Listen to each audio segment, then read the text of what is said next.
Sa Alabel, Sarangani, makikita ang hile-hilerang mga bahay.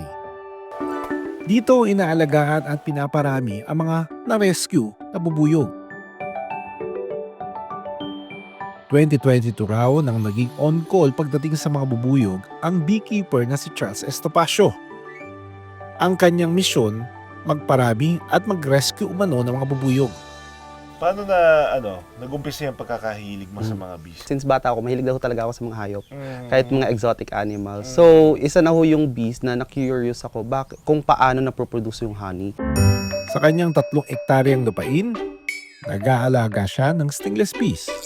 Bubuksan natin yung ibang mga hives, no? Para makita yung loob kung ano ho yung pinagkaiba. Magsusuot tayo nito. Sabi niya, bakit gano'n? Nagsusuot pa sila ng cover. Stingless nga yung bees, no? It's because the bees can go inside the nose and the ears. Susuot natin to.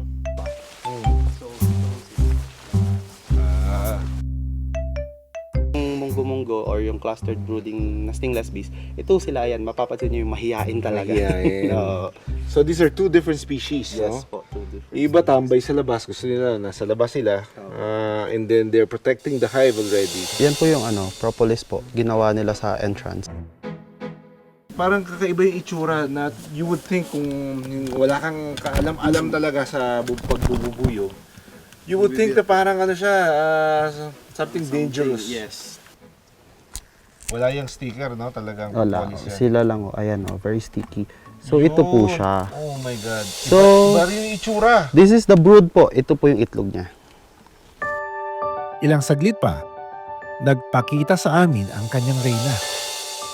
Ayan po Ayan, yung queen, nagpakita ang queen. Ayun, yun yung Reyna. Reyna. Bin. So yan ang bee queen ng Akala stingless ko bee na dito. dadalang siya sa isang lugar, gagala rin pala. Oh, so ito po, sample po, ayan po, is honey pots. So this is what we called cerumen. So ito na po yung honey. Nandito na yung honey. Yes. Subukan natin, titikman natin dito. So yan ho, yung coating niya ho, yan yung mismo propolis. Oh! So we called it cerumen po. Medyo maasim na, no? Oho. Medyo maasim yung niya, yung lasa niya. Diba? Ito, sure ka? I-try nyo rin po. Sure ka 100% wild. Ito sure and Parang may pure. kalamansi. Di ba ho? Parang ganyan yung yung Yes, parang nagtimpla ka ng matamis tapos sagay mo ng kalamansi. Ang mga stingless bees ay walang kakayahan na manusok. Pero kaya umano nitong mangagat gamit ang maliliit na panga o mandibles.